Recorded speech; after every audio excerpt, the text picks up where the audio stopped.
Alors, pour vérifier la loi de Cauchy, comme je vous ai montré au tableau, donc il faut d'abord calculer le minimum de déviation pour chaque raie. Donc là, j'ai utilisé une lampe spectrale à vapeur de mercure à haute pression. Donc cette lampe est riche en raies, donc vous avez plusieurs raies. Et donc là, on va calculer le minimum de déviation de chaque raie. Et ensuite, on va utiliser donc la formule qui relie n au sinus de le minimum de déviation pour vérifier la loi de Cauchy.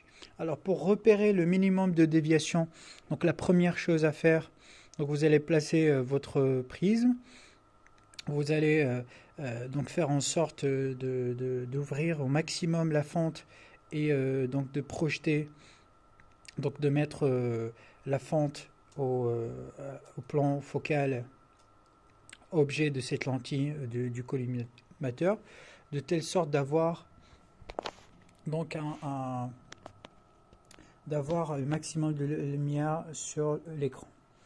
Et donc là, lorsqu'on tourne le plateau, donc je vais tourner le plateau dans ce sens, vous allez voir que, dans l'autre sens plutôt, vous allez voir que donc là, le rayon dévié par le prisme, donc il va atteindre un point. Donc cet angle est obtenu quand l'image de la fente, donc il va sembler s'arrêter et repartir de l'autre sens. Donc là, lorsqu'on varie, donc il va sembler s'arrêter. Donc là, je tourne et ça semble s'arrêter. Et après, donc il retourne. Donc ça veut dire que le même minimum de déviation, c'est là. Donc c'est ici. Et donc là, pour repérer donc cet angle-là, donc ce que je vais faire, je vais prendre la lunette dans ce sens-là. Je diminue bien sûr la luminosité de l'écran par en baissant l'épaisseur de la fente pour ne pas abîmer nos yeux, parce que la lampe spectrale contient aussi des UV. Et donc là, je diminue la luminosité. Voilà. Et ensuite, donc je vais, à l'aide de la viseur vernier, je vais calculer donc cet angle. Donc voilà ce que j'observe. Voilà.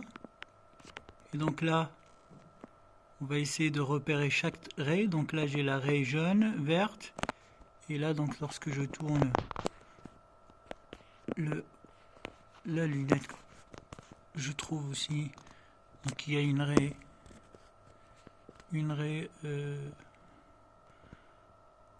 bleue. C'est plutôt ici.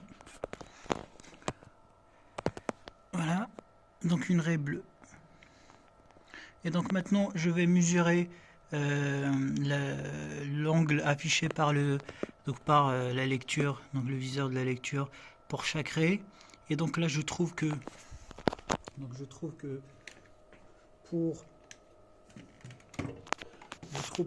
pour le bleu, j'ai trouvé 140 et 1 minute d'arc. Pour le vert, 140, 49 minutes d'arc. Et pour le jaune, 140, 57 minutes d'arc.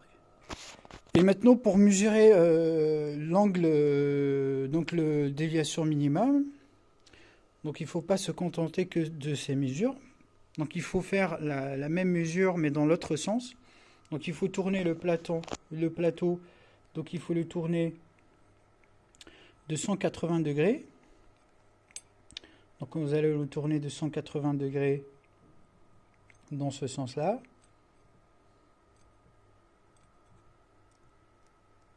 Voilà. Et ensuite, on va dans l'autre sens, on va poser l'écran dans l'autre sens. Voilà. Et on va refaire les mêmes mesures dans l'autre sens.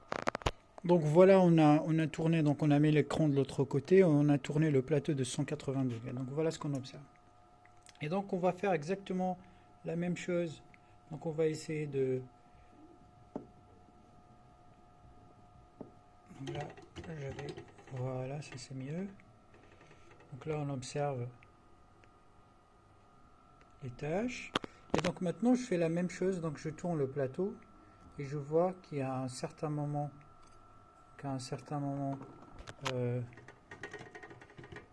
faut faut que je trouve la bonne position de ma lampe. Voilà, là c'est pas mal. Et donc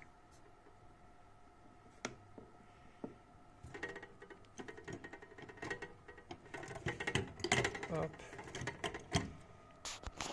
Et donc là, lorsque je tourne le plateau, donc on voit que les raies, donc ils vont se déplacer en fonction de l'angle I. Et on voit à un certain moment, donc ils vont passer par un minimum et donc ils vont s'arrêter et repartir dans l'autre sens. Donc c'est à ce moment-là où je repère l'angle minimum de déviation. Donc c'est à peu près, hop, c'est là.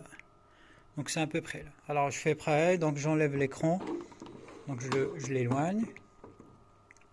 Et donc je tourne la lunette, je vais allumer la lumière pour vous. Donc voilà, je tourne la lunette dans ce sens et ensuite je fais ma lecture. Et donc voilà ce que j'observe de l'autre côté, donc c'est exactement la même chose. Donc je repère chaque raie, je note sa position. Donc je note sa position, voilà, pour chaque raie. Et ensuite on calcule la différence pour trouver le minimum de déviation.